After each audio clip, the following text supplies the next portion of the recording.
One more NBA slate to close out the week. You know what we're going to do here? We're going to compare my projections to some of the industry leaders out there like Stokastic and Unabated. We're going to see what the best ownership, the best owned plays are, the highest owned plays based on yesterday, maybe not the best owned plays. We're going to see how that looks today as well. We're also going to go game by game, checking everything out. We're going to run some sims on Stokastic data. We're also going to hop to the world of Unabated, see what the prop betting markets have for you today as your best bets. By the end of this video, you know the must plays for today's January 17th NBA slate. Let's get into it here. Your Q-Tag boys on the day. There are quite a few of them here. We got Nikola Jokic, questionable again. Elbow injury he sustained in shoot-around / practice. Either we'll see if he goes today. It is different from the illness that he had prior to that. Karl Anthony Towns, John Morant, Kyrie Irving, all questionable. Brandon Miller, Cam Johnson, Aaron Gordon, questionable tags abound. Probable guys, LeBron, Anthony Davis, Jamal Murray, Kobe White, Josh Giddey, Mark Williams. Mark Williams is going to be key one today as well. The other thing to note on this slate, the reason that this guy in the thumbnail, which quiz, who's the guy in the thumbnail, guys? Who is it? Oh, I know some of you know. Does everybody watching know? Think about it. It's Drew Eubanks, the backup center for the Jazz. Guy who's been chalk before, filling in at a bunch of different spots. The Blazers before as well. He's definitely been a very popular play in the past. You have no Lauri Markkanen, no John Collins, no Walker Kessler for the Jazz. Still no Jordan Clarkson as well. So that is going to be your key player for the day. There we go. I knew some of you guys would know Drew Eubanks, but if I had to guess out of everybody watching this one, I think it's 50-50 on who knows Drew Eubanks' face or not. Either way, nobody's going to watch this video because nobody clicks the video going, the Drew Eubanks thumbnail. That's where you go to.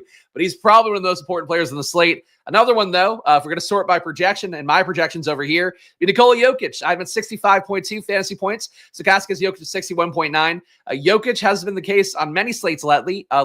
We'll see if he's going to be playing or not. We won't know because the Denver game is, it's at 8 o'clock, so maybe we'll know by lock.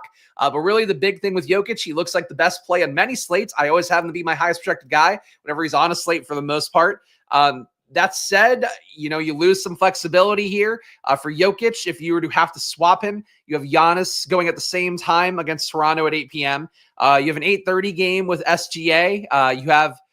It's actually, this one's not on the slate. It's on FanDuel. You could swap to Wemby on the 9:30 game. Point being, there's not a lot of guys to swap to if you play Jokic and he's ruled out again. You'd have to know Jokic's status before game time. And as we've seen lately, sometimes it comes a little bit later than you want to see. So think you'll know Jokic with enough time to swap for Giannis, but be prepared accordingly for Jokic being a Q tag that drags on. He's projected for 14% ownership right now. I'm getting him at 23%.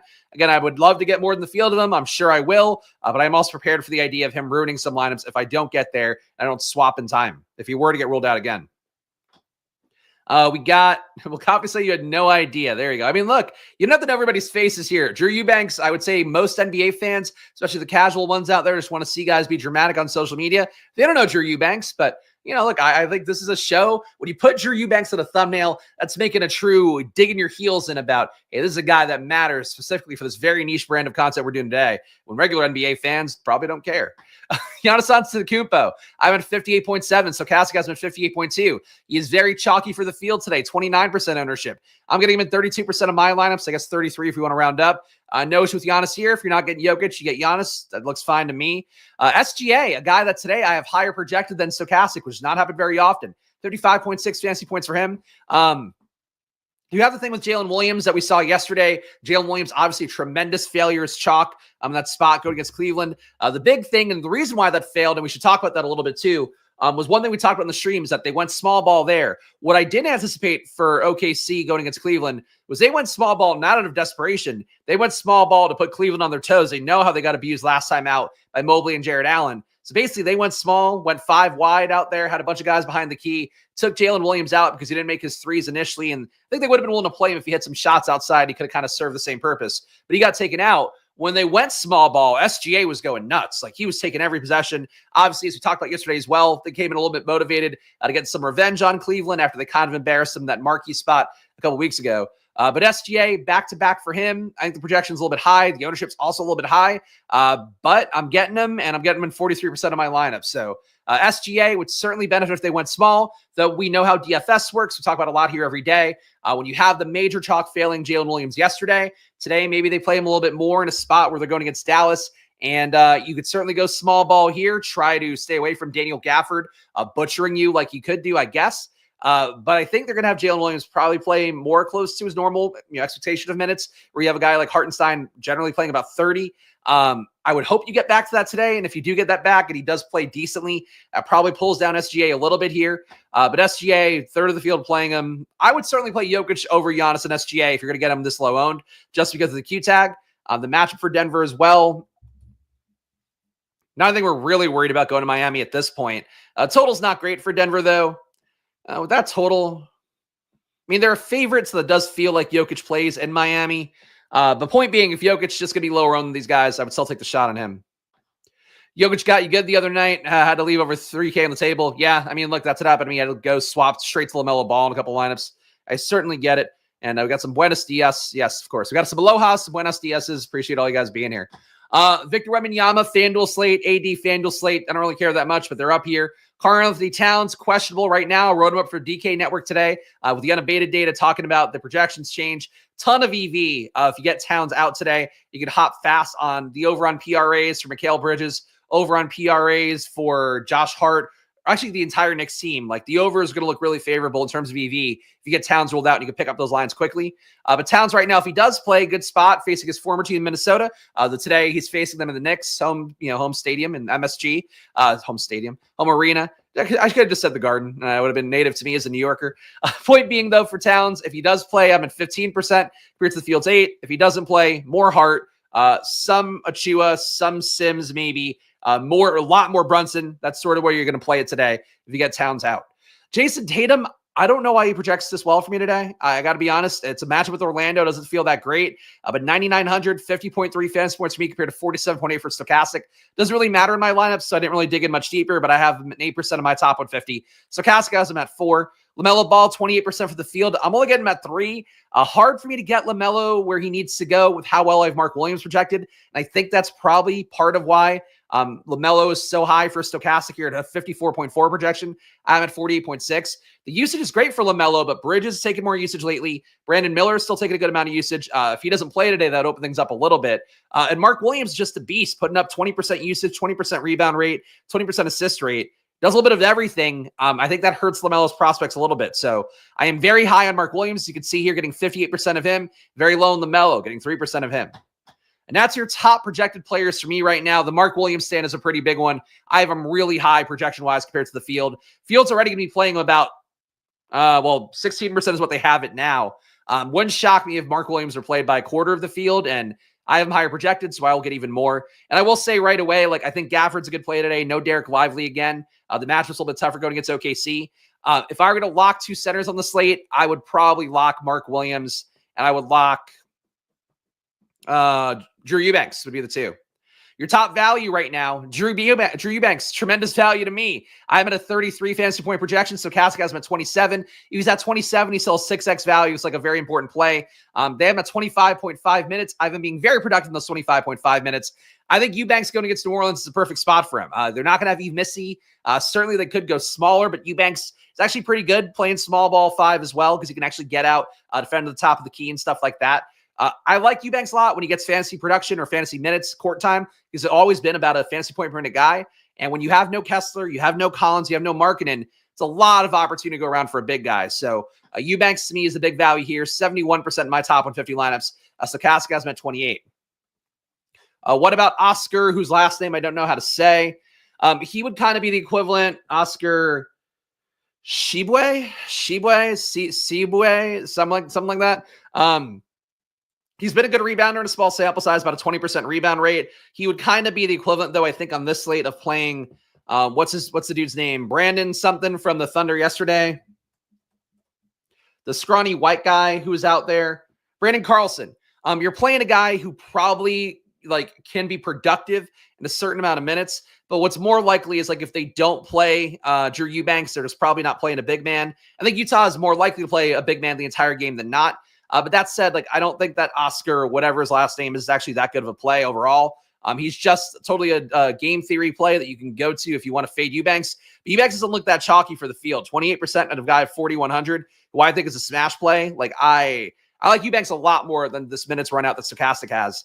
But look, there's a risk. There was risk yesterday for Jalen Williams, like we talked about here. It's all up to your appetite for risk. So you want to try to play Oscar Zimbabwe. You can, but it seems like Eubanks are bust for me. D unit, there you go. Nickeil Alexander-Walker, I have at number 2 value here. No Dante DiVincenzo for the Wolves. So Walker looks a little bit better. Alexander-Walker looks a little bit better. Conley looks a little bit better. He's another value right behind. I'm getting 55% Walker compared to the field's 33, 41% Conley compared to the field's Nickeil Alexander-Walker, or 22% for him. So like both guys here coming up a lot. I think the main thing is you probably want to separate these guys. If I had to guess, they'll overlap a little bit in minutes. You can see in the minutes projection here, they're projected to play about 54 combined. There's a faint chance as well. Rob Dillingham, who's back from the G League, could take some run, and he's been pretty productive in court time overall when he gets to kind of just be a gunner. But whoever starts looks the best here for Minnesota. Whoever doesn't start is also still a play, but you want to kind of only play that guy who's the backup if the other guy, is not in that lineup, basically. So both Alexander Walker and Conley in play. Matchup for them is okay. One of them probably gets more minutes. Very plausible, too, that both guys just put up like 20 to 25 fantasy points. They don't really matter that much. But at 3,300, 3,500, they're worth a shot because DiVincenzo is playing 30-plus minutes in every game. Mark Williams, again, he's a value for me despite being 6,800. Just don't think he's priced correctly with how he's played on the year, about a 1.4 fantasy point per minute pace. Let me make sure that's still accurate. I mean, if anything, it probably went up last game. He's at 1.38 fantasy point per minute pace. Today I'd have him at 1.46 when accounting for the matchup. He's playing Chicago, which is the big thing. And that's also a big part of why, for me, with Eubanks, Mark Williams, you have really soft spots. The matchup versus the Pelicans for Eubanks, matchup versus Chicago for Mark Williams. Williams, a couple weeks ago, put up 45, I want to say, in 31 minutes against Chicago. Might have even been a little bit higher than that. He's just one of my favorite centers in fantasy right now. I think he's closer to a $7,500 if he's going to play, low 30s to mid 30s minutes, what we got to last game with Nick Richards getting traded. If he's going to play that many minutes, he's probably like an 8K guy. But at least right now, if you're going to project him for 30 minutes, he's probably about $7,500 guy, I think at the least. So Mark Williams to be smash play at 5,700. Mark Williams over Gafford price adjusted. I would go that way. I'm getting Gafford flat with the field, 19% ownership compared to the field's rounded up 20. I do have Gafford at 34.4 fantasy points, 31.8 is Stokastic's projection. I think he's also a good play, but I have Mark Williams 10 points higher, and the gap now in terms of price has narrowed quite a bit. I mean, Gafford was 4,300 last slate. Now it's 5,500. Mark Williams was a little bit cheaper, but not as big of a jump as it is to go from 4,300 to 55. So I would favor Mark Williams personally, but Gafford's still in play. And if I were to lock a center, as I mentioned, it would be Eubanks and Mark Williams. But I do think Gafford and Jalen Williams equally valid other plays. Wendell Carter also valid. And obviously Jokic paying up for him, like that has some appeal as well, as I mentioned. Is Tyson play at all? He's not projected to get enough minutes. They have him playing 22 today, which is about what I would expect. Basically what happens in court time where he's not playing the 5, you're probably going to get Zion playing the 5. Which is what happens anyway when Eve Missy plays. So for Tice, you're just not going to get enough minutes. You can play him at 3,100. Like I think to me, he's not a dissimilar outcome to Alexander Walker, Conley. But I would say in terms of center plays, like Gafford looks better, Carter Jr. looks better, no Goga Batadze again for Orlando. Mark Williams looks better, Eubanks looks better, and obviously the pay up guys are going to look better as well, like Jokic.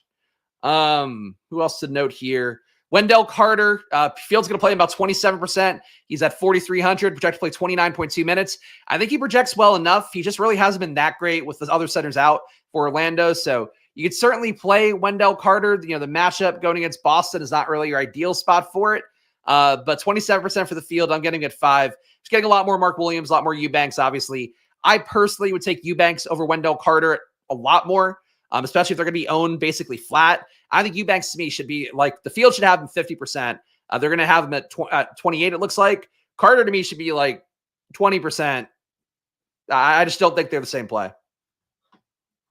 Let's see. Nothing else to really note here. Stephon Castle for FanDuel, going to probably start again with Sohan out. Chris Boucher playing more, getting a lot of shots up lately, seems unsustainable.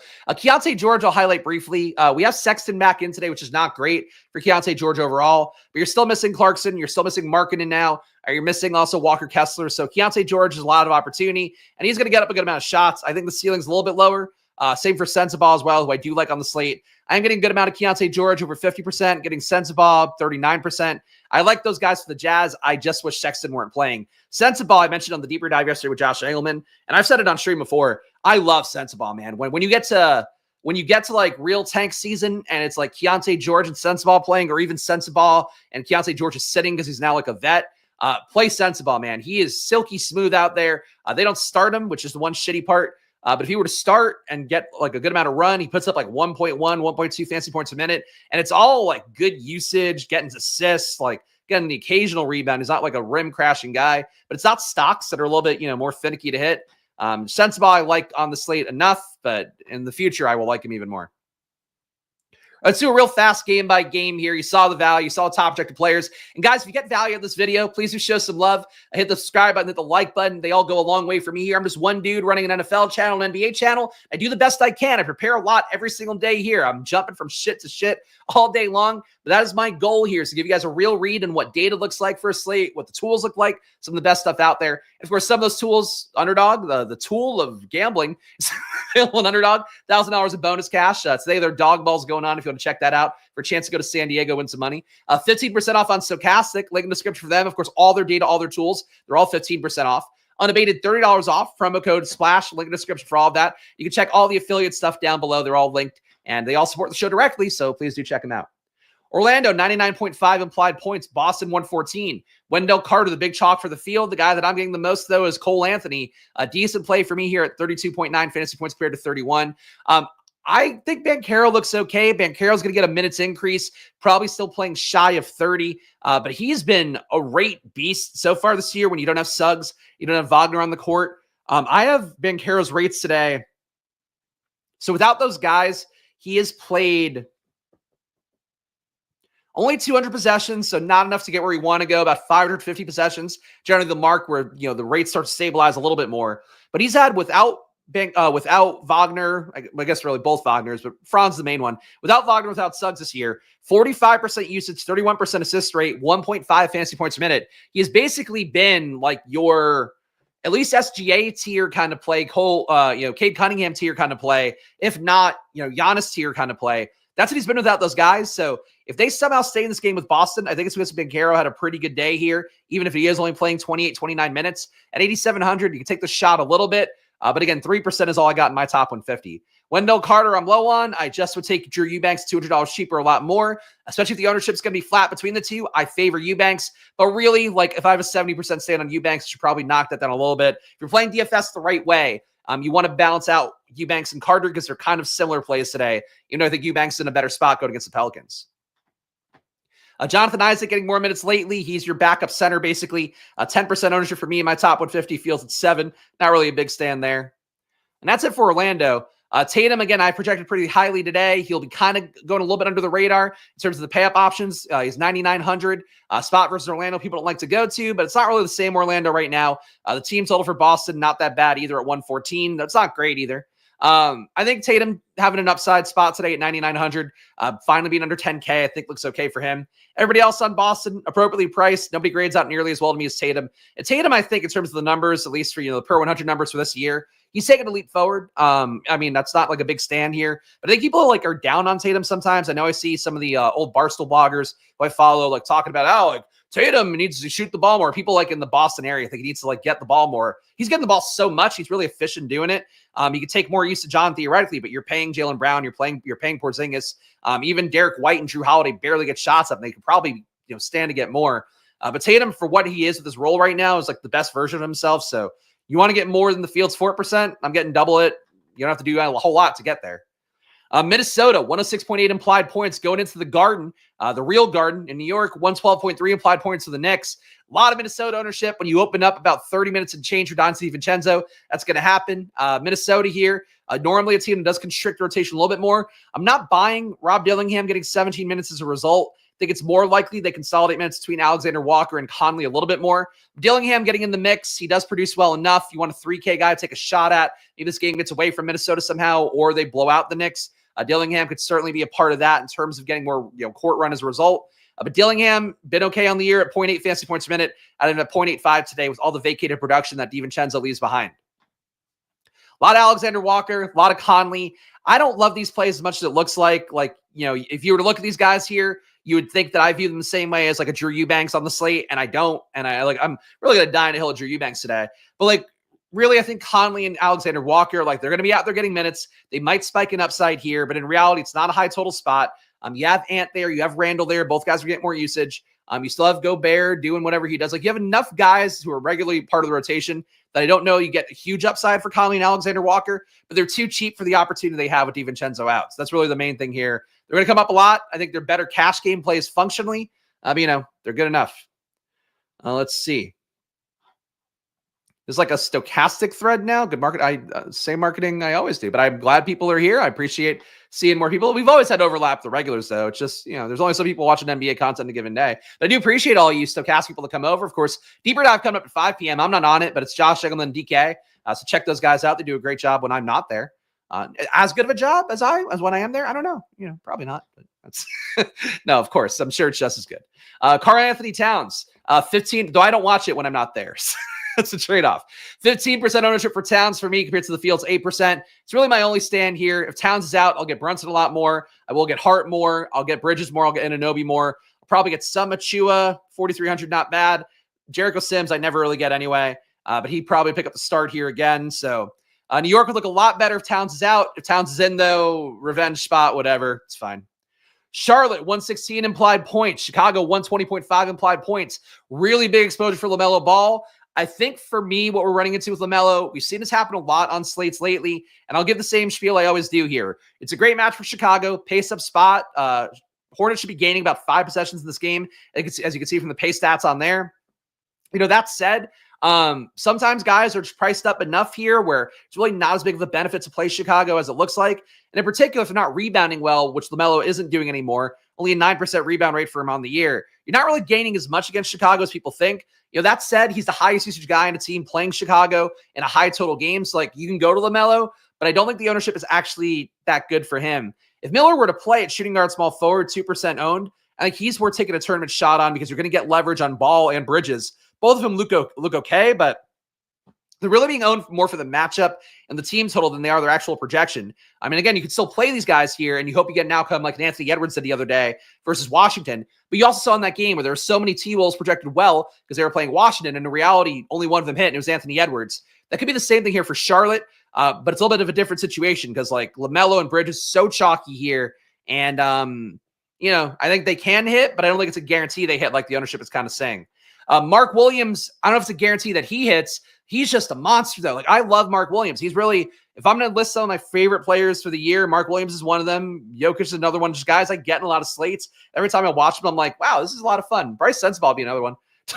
Honestly, Quentin Grimes would unfortunately be one because he doesn't get enough minutes. Mark Williams, though, playing extra minutes overall. Think of the spot for Mark Williams, just really been great on the year with 1.3 fantasy points a minute. Gets good shots at the rim, pretty good usage doing it. Can get the stocks, can also rip a lot of boards in a game. I have projected to have a double-double today. I like Mark Williams a lot. I just don't think he's priced correctly. No boost for the Ball brothers? No. Maybe a boost for LiAngelo's song. But yeah, no, it's just a game. It's just a game. You have too many guys here getting a lot of usage on both teams to really give a boost because there's a brother matchup. But not that I would ever do that anyway. But even if you were going to want to here, I'd probably have a hard time doing it with how many dudes you have on both sides that are going to have a lot of points put up and a lot of shots put up. On the Chicago side, same thing as going against the Hornets, really soft matchup. Though a pretty big pace down, losing 5 possessions in the game. Getting Levine half the field, barely getting Vooch, not getting Giddey at all, not getting Kobe White much. If you want to go to Chicago's side, again, it's a really high total here with 120.5 implied points. The price tags for the guys stabilizing a little bit into a reasonable range, but not super beneficial. I don't really have a lean on Chicago's side. I think really it's an appealing game environment. It's just too much ownership for me on Charlotte relative to how these guys projected. And Mark Williams is not owned enough, and I'm going to go over the top on that. Let's see.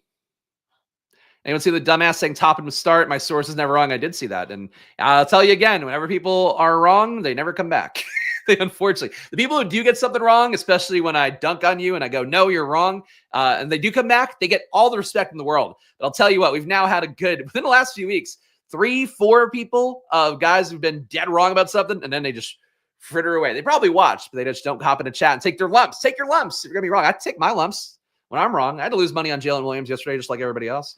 Utah, 110 implied points here. Love Utah on the spot. You're facing New Orleans. They are a 10-point dog. Really the implied total is not great at 110. But because you are missing Clarkson, Markkanen, you're missing Walker Kessler too, doesn't matter that much, but he opens up a lot of rebound opportunities, a lot of center minutes. I think the Jazz are a really appealing team today. Keontae George getting at 53%. It's a little bit high, but he does project really well for me at 36.4 fantasy points. You can see here, though, I'm basically giving Keontae George, Colin Sexton's points. You could flatten those guys out, and I think that would be fair. And that would also probably make the ownership look a little bit more appealing to level out here with George. Project for 20% ownership and Sexton at 2. For as annoying as it is not great as Sexton is, he's still shooting 60% true shooting on the year. Still about 1 fantasy point per minute. He's a pretty good fantasy player, and he's direct leverage on Keontae George. And per minute, he's been better than George on the year. So Utah does seem like they want to get the young guys going a little bit more. But if Sexton's in, he's going to get his shots up. So the price tag for Sexton is awful at $7,500, but he would be direct leverage on Keontae George, who just projects a little bit too well at that price tag.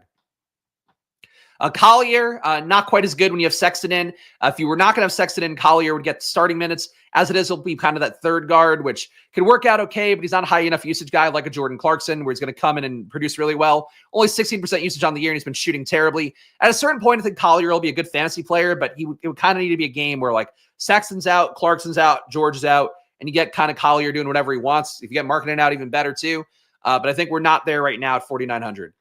Bryce Sensabaugh, I'm getting 39% of him. I love the guy. I think he's just a smooth player. He's like Harrison Barnes in a way where, like, if you were Barnes actually did stuff every game and actually tried to produce stats over and over again, as opposed to kind of sitting around a lot. Wiggins too, like he's got that kind of game, like that wing game that you like to see. At least I like to see. Like Sensabaugh, small forward, power forward, 4,800. Ceiling's a little bit capped if he doesn't start. And does he start? He probably doesn't start. It's probably Filipowski again, if I had to guess. And Cody Williams starting and not doing anything. And then you have Sensabaugh come in and kind of lead the second unit. So that caps his ceiling a little bit. He probably closes, though. So I think Sensabaugh's in play, but I'm a little bit overexposed. He's going to be 30% owned. Filipowski, 17%. He's a lesser owned piece. Can certainly do something in 23 minutes, but a little bit hard at 23 minutes at 4,200. Drew Eubanks, smash play of the slate. He's on the thumbnail. That's his face.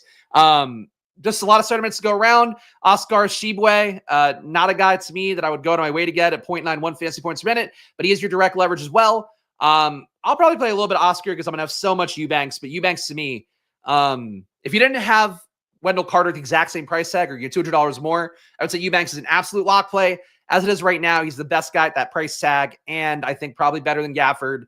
And I think he gets to a similar range of outcomes as Mark Williams potentially, at least as his projection. I think he gets you to two. Don't quote me on it. I think Eubanks gets you to about 40 fantasy points today. So that would be almost a 10x value. At the very least, I think he gets you mid-30s. But I think he plays more minutes than 25.5. And I'm a Eubanks defender today. If you want to fade me, fade Eubanks. New Orleans, 121 implied points on their side. No Brandon Ingram still. Besides that, team is missing Yves Missy as well. It's a big new one here. With Yves Missy being out, you're going to get more Daniel Tice minutes, more Zion at the 5. But really not a big change overall to the rotation. A little more minutes going for Jeremiah Robinson Earl, it seems, but that's it. He'll probably play the 4 when Zion plays the 5. Zion playing 28.5 minutes. I did have the rates a little more aggressively reflecting Zion. He has really dominated usage and assist time when you have Ingram Missy off the court, but it hasn't been enough of a sample size, so I'm just going to kind of let these guys ride as they are. So I could still get some Murray, some Zion, some Trey Murphy, some McCollum here. But I think you can make the case that Zion, if he's going to play just about 30 minutes at 8,600, he's a pretty live play going against a Utah team that is totally depleted, has nothing to resist. DeJounte Murray, the true shooting, as we talked about, due to get better. It's now getting better. He was at 45% before, and now he's at 49%. So you're kind of riding the heater on the way up. I've talked about Murray in the last few weeks. You can go there again today at 8,200. No problem with it. Having Zion in doesn't decrease the upside a little bit here, but he's still good. Murray, Murphy, and McCollum to me all kind of the same play. Murray happens to be the most expensive one. But I am, he's also the best projected, so I'm getting Murray the most. Trey Murphy second most, McCollum third most. But Zion, I would highlight his tournament play. Like, people want to play that minutes. He and Banchero both. Like, if Orlando hangs in versus Boston, it's probably Banchero. And for Zion, too, just a pretty strong play. It's going to be time for Unabated in a moment, guys, so stay with me if you want some good bets. I'll try to mix up some time here in these last few games. Denver getting 23% Jokic compared to the field's 14. As I mentioned, he's kind of the low-owned pay-up guy before, so getting there, swallowing the Q tag is fine. Your main concern is the elbow injury. Obviously, does that limit him in some way? I would think it wouldn't. Certainly wouldn't limit his cardio and all that. But Jokic, too good of a player at 1.73 fantasy points a minute. I'd have him at 1.79 a day when accounting for the team total who's available for Denver and the match versus Miami. Murray, I'm not chasing that too much. 11% for the field, 5% for me. Westbrook, 3% for the field, 1% for me. If you got Jokic out, Westbrook probably a smash play at 7,100, a little bit more. As it is right now, the minutes are coming down a little bit because of Aaron Gordon getting his minutes up. That's not a great thing for Westbrook, who probably shouldn't be starting really if the team wants to be a serious championship contender. Miami on their side, Jimmy Butler's back in. As a result, you don't really want to play anybody. It's going to be a weird scene here. I don't know if you guys read the ESPN takedown article of Jimmy Butler, basically. But it was honestly both sides. Clearly had reporting from Butler's camp and from the Heat. Basically, Butler, the team doesn't want him back at all. For Butler's side of the equation, he doesn't want to be there, but he would have been willing to be there if they had been nice to him and try to protect his role a little bit more instead of just trying to kind of fade him out in his mind and put Hero and Adebayo in there. The team gave multiple quotes. These players there anonymously gave quotes about like not wanting him back. Hero has said, with his name to the quotes about like the team is here and they're going to keep doing what they're doing. They're not worried about Butler and whatever. It's kind of a head-to-head here where I think what happens is Butler does his thing a little bit, but doesn't really push the usage. Hero's still going to get his usage up and maybe deliberately try to get more shots up. Same thing for Bam. But it seems really contentious, and I don't know you want to be here for any of it. Even though tournament-wise, nobody being owned here, maybe there's some opportunity. Shout out Nolan here, first super chat on the channel. So that's new. I turned it on, by the way, guys. Your super chat, super thanks. If you want to show some love here for this ad-free channel for right now, until we get to 1,000 subs, please hit the like button, please subscribe, and super chat down below. But shout out Nolan here. Good day yesterday. Appreciate all the work you do, my man. Thank you for that. I did not have a good day yesterday because of Jalen Williams, but it's okay. It's going to happen sometimes. I had a couple lineups that were like close to top 1,000, but day before last is a lot better for me. And hoping today will be a good one. Excellent 8s tournament on DraftKings if you are playing somewhere today. Toronto, 110.5, and obviously that's an $8 entry, 100K up top if you're not familiar. Toronto, 110.5 implied points, Milwaukee, 122. Toronto, big dog here, going into Milwaukee. RJ Barrett's the one that I would favor a little bit. Do have Barrett projected 0.4 less than Barnes, but with him being $800 less, I think he's a decent play. Barnes, I'm getting 7% compared to Fields 15. A little bit of taste of these guys, though. So I'm over on Barrett, low on Barnes, over on Grady Dick as well at 4,200. Just give me all the Dick, stuff it in all the holes in your lineup you can possibly get. It's what we say for Dick whenever he's at a nice price tag like he is at 4,200. But really, he's one of those guys, like old school Milwaukee would have covered him well, made sure he was the one getting threes off. Current Milwaukee can't defend shit, so Grady Dick's probably get some threes up today. And not having Andre Jackson in it opens up a few more, less quality wing defense minutes as well. Doesn't matter that much, but helps Dick's case out a little bit more here. Chris Boucher, 10% compared to Fields 8. Don't love him very much, but he produces well per minute. He's projected to play 19.4 minutes today. And that's it for Toronto. Do you think Barrett and Barnes, though, always interesting tournament plays with them never being that highly owned? Milwaukee on their side, a lot of Giannis for me, a lot of Giannis for the field, 29% for the field, 33% for me. A little bit over on Portis as well at 5,300. The price tag's too low for guys still getting 24 minutes a game, some backup center, some 4. Chris Middleton, trade rumors around with him. He's an okay play as well, though playing off the bench, the minutes are not really there as much, but he's under 5K, so that helps out a little bit. These guys are all okay plays, but Giannis clearly your high ticket play. I would favor Jokic personally, but I think Milwaukee here certainly a good enough play as well. And Toronto does sometimes keep up in these games that they probably shouldn't. OKC, how motivated are they after they had really an ass whooping that felt very deliberate yesterday? I think you can ask that question a little bit. 116.5 implied points for OKC, 7.5 point favorites on the road. Mavs today, Kyrie Irving questionable, Luka's still out. For SGA, I'm getting him a ton here with that team total and the rates that he has in court time without Hartenstein and without Holmgren going back to last year. SGA getting him in about 43% of my lineups, feels at 34. I would still make the case here relative to these guys. Flatten out Jokic, flatten out Giannis, flatten out SGA a little bit more. I think these guys are all pretty solid plays. Maybe even get some more Tatum in that. It's a lot of chalk for SGA and Giannis that I get why, but I don't think they should be that much higher over Jokic besides the positionality. Jalen Williams, 33% compared to 19% for the field. I'm high on him again at 8K, just a little bit too cheap. And again, if you do take the other Jalen Williams off the court, this Jalen Williams ends up playing 5 a little bit more. In the small ball groups, they don't put Brandon Carlson in. The other Jalen Williams today, 10% for the field. I got 1%. I'm probably going to I'm going to manually force myself to more Jalen Williams just because of how badly he busted yesterday. It's still worth a shot. Dort's too cheap, but we had the good Dort day yesterday. Probably wouldn't go back there at 20% ownership. Okay value, though, at 4K, shooting guard, small forward. Thunder here, it's a nice total. Dallas is good enough to stay feisty. I don't mind this game overall. I'm going to OKC again, but, I think potentially a little bit of a letdown spot.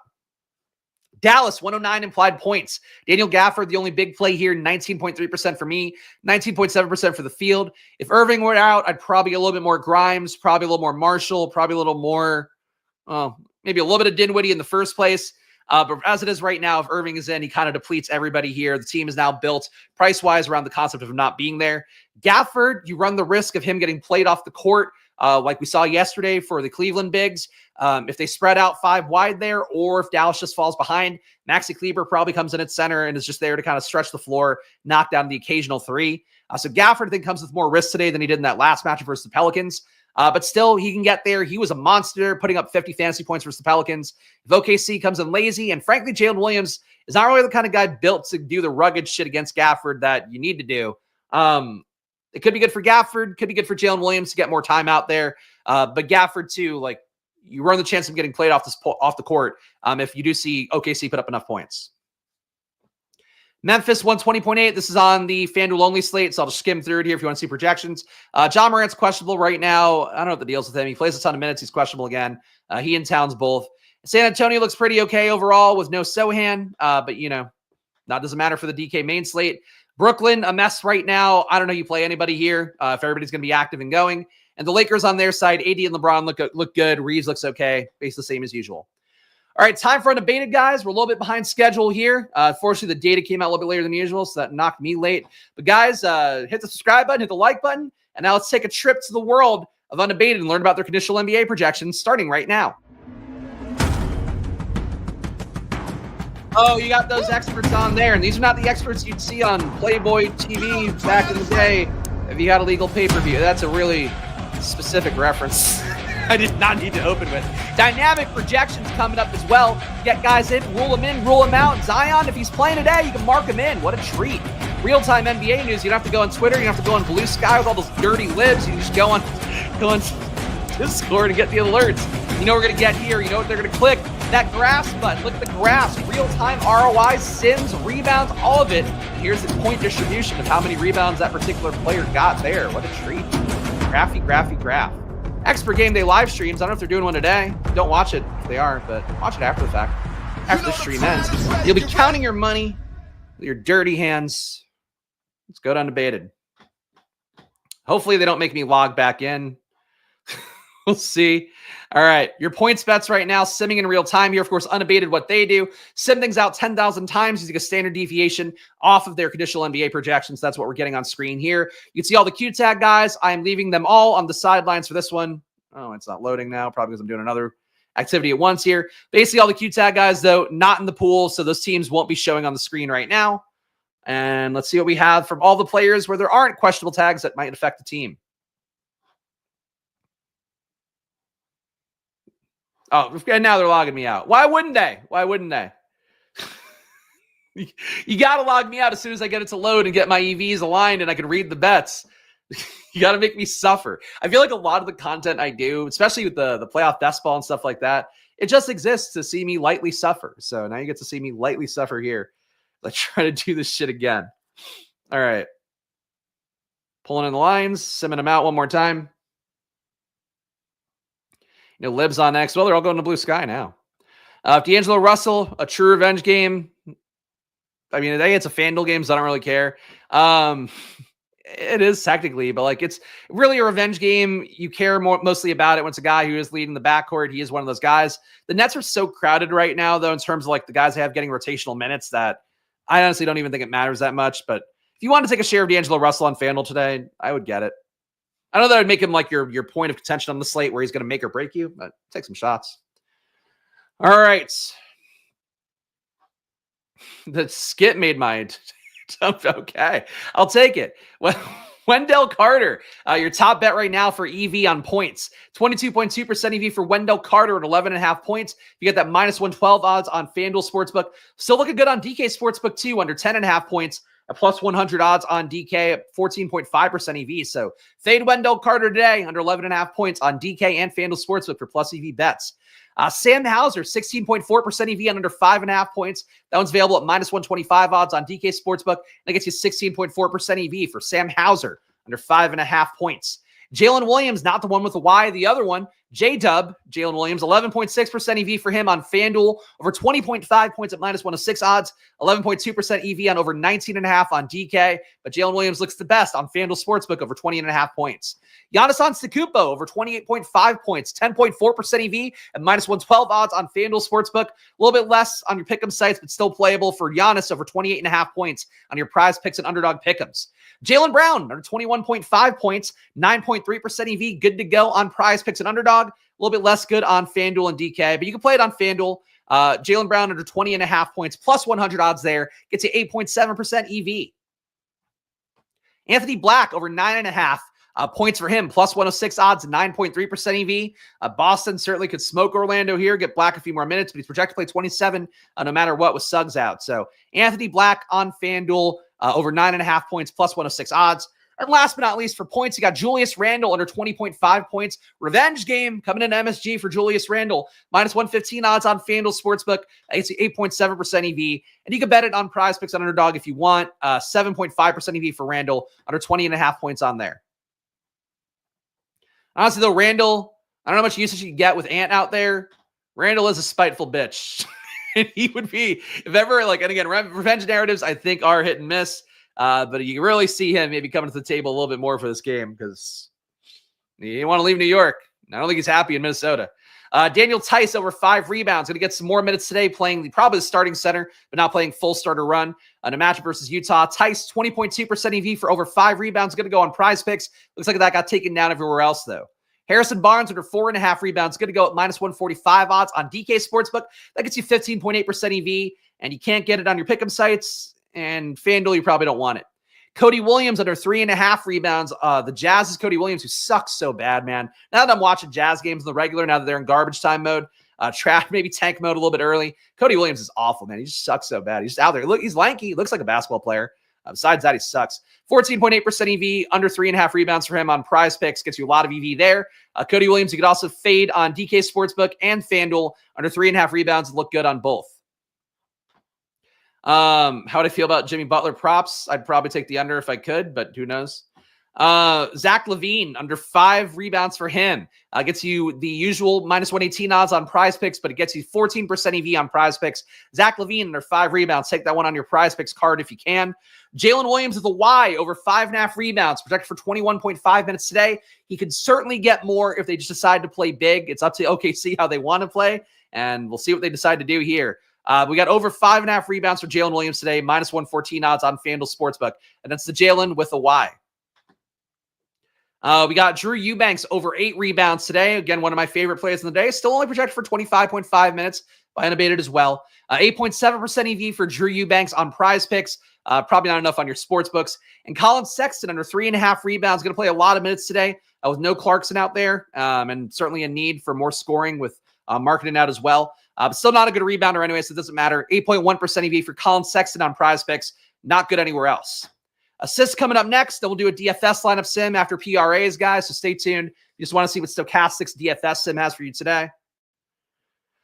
And, of course, check out Unabated, too. Check out their data, their tools. They also have DFS projections. If you want to combine, as I've highlighted a few times here, you want to get unique without trying to build your own data set. Combine Unabated projections with a Stokastic sim and see how you do. I think you'd probably do well. We got Damian Lillard, under 7 assists for him, 15.8% EV on PrizePicks. Also good to fade Lillard today on DK Sportsbook and FanDuel, under 6.5 assists there, both plus money on DK and FanDuel. So Damian Lillard under 7 assists, under 6.5 assists on the main sportsbooks. We got SGA over 6.5 assists, plus 122 odds there. A lot of shot creation for him yesterday. Maybe he starts to assist a little bit more to your game theory logic there. But 14.2% EV at plus 122 odds on FanDuel Sportsbook. Good to go for SGA as well on PrizePicks, where it's over 6 assists for SGA, getting 10.6% EV. AJ Green under 1.5 assists you could do there. He doesn't really pass the ball very much. Just kind of gets up his weird 3-point fadeaways over and over again. AJ Green under 1.5 assists today on Underdog, 12% EV. Not playable anywhere else. Jalen Williams, the Y, over 2.5 assists, 11.7% EV here. Everybody got burned by Jalen yesterday. Go back today. That's Jalen with the Y, the big center, 11.7% EV on Underdog, over 2.5 assists. Brooke Lopez, over 1.5 assists on DK Sportsbook. Gets you 10.3% EV at plus 124 odds, and it's not available anywhere else. Take Brook Lopez over 1.5 assists on DK Sportsbook, plus 124. Zach LaVine under 4.5 assists, minus 110 odds on DK Sportsbook. You don't want it on your pick'ems. You don't want it on FanDuel. So only DK for Zach LaVine under 4.5 assists. And lastly, for assists, Patrick Williams over 1.5, 9.4% EV at minus 120. Not available anywhere else. And we got one more run here. One more run for PRAs.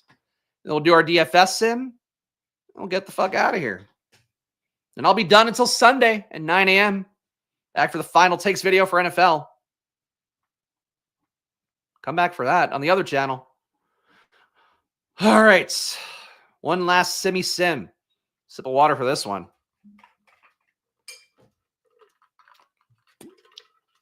Got Harrison Barnes under 18.5 PRAs. Good to go on PrizePicks and Underdog, 16.6% EV. You can fade Barnes as well on DraftKings Sportsbook under 18.5 on there. Wow, that's a big line. Actually, no, it's 18.5 for both. Under 18.5 PRAs, good to go. PrizePicks, Underdog, DK Sportsbook for Harrison Barnes. Giannis Antetokounmpo over 47.5 PRAs. That is a lot of EV for Giannis with nobody questionable. Giannis 15.7% EV on over 47.5 PRAs. One's at minus 106 odds on FanDuel. Good to go on DK as well, where it's over 47.5 for minus 115. Jalen Williams, the one who's not a center, normal J-Dub Jalen Williams, over 31.5 PRAs, gets you 13.6% EV on DK Sportsbook at minus 110 odds. Also good to go on PrizePicks and Underdog. Do we complete it with FanDuel? And yes, good to go on FanDuel. We hit the grand slam, all 4 books. 9% EV for Jalen Williams over 31.5 PRAs. Why's everyone leaving? Don't give me... Please, everyone, stop leaving me. We got Daniel Tice over 11.5 PRAs, 13.4% EV on PrizePicks. Not available anywhere else. Other Jalen Williams. Gotta say, Unabated giving you overs on all the Jalen Williams lines, Jalen with a Y. So maybe a day you go back to the well, force your way to it after he bombed for everybody yesterday. I will say that. But Jalen Williams, 12.3% EV, over 15 PRAs. That one is still good to go on PrizePicks. Not available anywhere else. Bobby Portis. Oh, you were saying good luck to... Okay, you were saying good luck to Tyler. There you go. That's nice. Okay, we got Bobby Portis here, over 20.5 PRAs, 8.7% EV for him, minus 115 odds on DK Sportsbook, and you could play it on PrizePicks and Underdog at over 20.5, but at this point, you've gotten much better lines with much higher EV. And last but not least, Terry Rozier, who no matter what Jimmy Butler is doing, one constant in Miami. The Terry Rozier fucking sucks these days. I don't know why. But under 18.5 PRAs, good to go on PrizePicks, 8.1% EV. You don't want it on Underdog, and you probably don't want it on FanDuel or DK. Whew, there we go, guys. Check out Unabated. Again, there's a lot more bets available here. Every day we have like about a dozen Q-Tag guys out, so I don't show you those markets at all. But if you want to hop on dudes the moment that they're ruled out, that's a great way to bet here and really your best way to bet. So check it out for yourself at Unabated. They're a great sponsor of the show. They help directly support the show financially. So please check them out, unabated.com/NBA. Promo code SPLASH for $30 off. And that is DFS projections now for cheaper price tags or their actual betting simulation tools that you see here on screen. There we go. Terry loss is scary. There we go. Had to go rub one out, and I'm back. That is not extra cute. Jeremy's still here. Thank you, Jeremy. Jeremy's hanging out so we get to the Stokastic shows. And thanks, Spags. Have a good weekend. Thank you, too. Everybody's leaving me. I'm still here, guys. It's not weekend yet for me. Don't worry. But thank you, guys. I do appreciate you all being here. And show some love if you can. If you're watching this video, we're going to sim some stuff out. But, guys, hit the like button. Subscribe here. I should have probably shown you the sim was running this whole time. Hit the like button, subscribe, goes a long way for me here. I'm a simple farmer here every day, just working hard, pulling out the picks, grabbing the weeds, pulling them out of the way to show you the good data and all that. And of course, I prepare my projections aggressively as well. Maybe I'll sell my projections soon. I gotta figure out the membership stuff for this channel too. It's on my to-do list. I think when NFL season ends, we'll get that going. Nothing better to do than try to get memberships for NBA when the season's halfway done. We're in tanking season, but I've got some ideas. It just depends who wants to come to the table to get my projections. That's true. It ain't much, but it's honest work. That's what I often say here in my overalls. I like the thumbnail that Pete Overset has for his engagement farming. Oh, later, Spag. Thank you, Joseph. Later, Spags. Have a good. Everybody's leaving. Thanks, guys. I appreciate it. Yeah, super chats are on. Feel free to hit the super chat whenever you please. Butler made it into 10% of my lines. I'm honestly disgusted in it. I would not do that, man. I mean, you get the faint shot that he comes out and is like ass kicker Jimmy Butler to prove a point. but more likely it seems like you're getting a weird psychological experiment here. You're getting the Stanford experiment for the Heat today. I don't know what's going to happen, man. I would not bet pro Jimmy Butler at any volume. Got to run us some playback. If playback gave me money, I'd do playback. I would like to, in a perfect world, set up a streaming setup like this in my living area down here so I could just like watch games and shit or do Twitch and play video games and do that. That's also not in the cards yet. Really depends what we get from next couple months of Convos. Really all depends. I'm willing to stream more. I stream more than most people in the space at this point. I'll stream more. There's money to be made from it.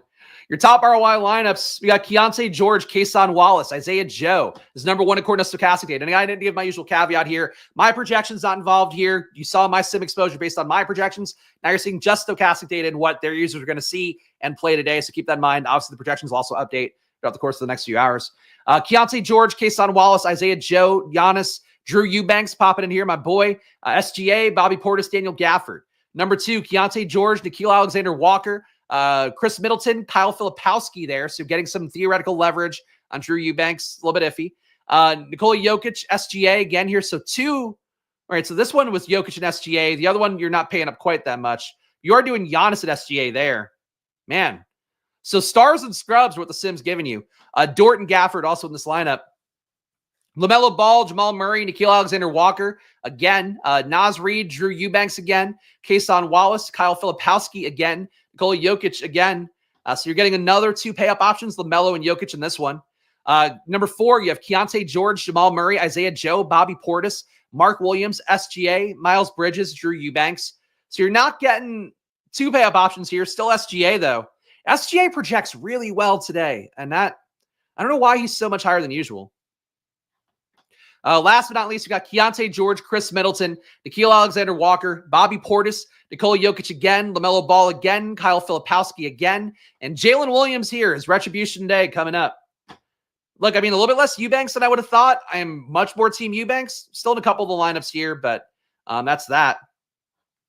Top ROI players, nobody is positive technically on the slate, but in terms of the highest ROI guys, Kason Wallace, number one at negative 3.2, and we're looking at the directional accuracy here. Even though you see negative numbers, it's more important to note that this is what Stokastic thinks is your highest ROI guy. Kason Wallace, I would guess 4,200, point guard, shooting guard. That's the main reason why.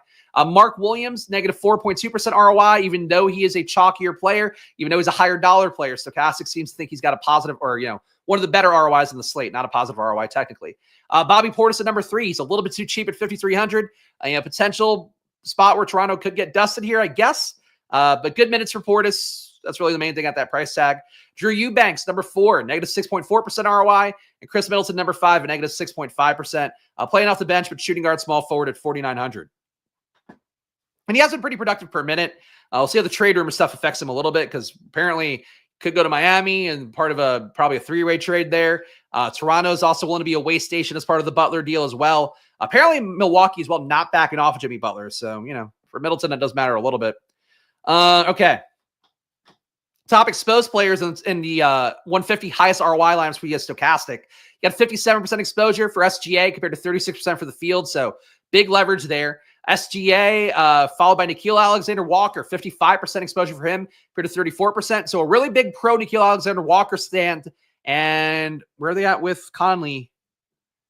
And a pro Conley stand as well, 31% Conley. So you're getting Alexander-Walker in 35 or 55% of lineups, Conley in 30%. So one sort of replacement for DiVincenzo in 85% of lineups today. Drew Eubanks, 45% compared to 28. So a pro stand on Eubanks. I am more in favor of Eubanks. I think that, you got enough center options. He's not really a true lock button play. If he were 3K flat, he would be. At 4,100, I think he's pretty close to it for me, though. I will certainly get him more than the field. LaMelo Ball, 34% compared to the field's 29. Kyle Filipowski, 33% compared to the field's 16. And Kason Wallace, 32% compared to 12. Your highest leverage players in Stokastic's top 150. Nickeil Alexander-Walker, 21% more than the field. SGA, 20% more. Kason Wallace, 20% more. Nikola Jokic, 18% more. I agree with that. He's the lowest owner of the pay-up guys, and he can absolutely destroy a Miami team that might be all sorts of fucked up today. Drew Eubanks, 17% positive leverage for him. Mark Williams, 17% rounded up for him. Your most negative leverage guys. Big fade on Giannis here. Still get him in 15% of lineups, much less than the field's 28. So you are kind of knocking him down a little bit. Where do they have SGA? Shea they have, getting 20% more. That's right. So high on SGA, high on Jokic, low on Giannis seems to be the sim right now. Maybe because the plays are better at power forward would be my guess for Giannis. Bryce Sensabaugh, 18% exposure compared to the field's 31. It gets you negative 13% leverage. I still like Sensabaugh, but I do think his ceiling's a bit capped by not starting. Wendell Carter, negative 8% leverage for him. Mikal Bridges, negative 7%. That'd probably go up a little bit if Towns were out, if I had to guess. DeJounte Murray, negative 7%. Zion being in has hurt things a little bit. Still a decent price tag for Murray, 8,200. And Scotty Barnes, getting negative 6% on him compared to the field's 14 and change. All right, splash plays of the day, guys. For me, it's Drew Eubanks. He's on the thumbnail. Look, I don't put a guy with a face like that. I shouldn't be mean to Drew Eubanks. I like him a lot. But, he's like a nobody, really. But for this slate, I think he's your skeleton key at 4,100. Him with Mark Williams going to be a popular play. You still have guys who can rotate around him. I think Wendell Carter, a similarly valid play. Daniel Gafford, valid with a little bit of risk that OKC just plays him off the court.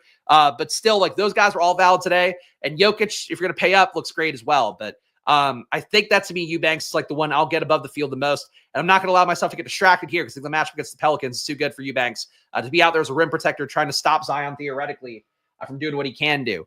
Besides that, in terms of pay-up options, I do like Jokic. Trying to think who else did I have. I should just sort by my ownership.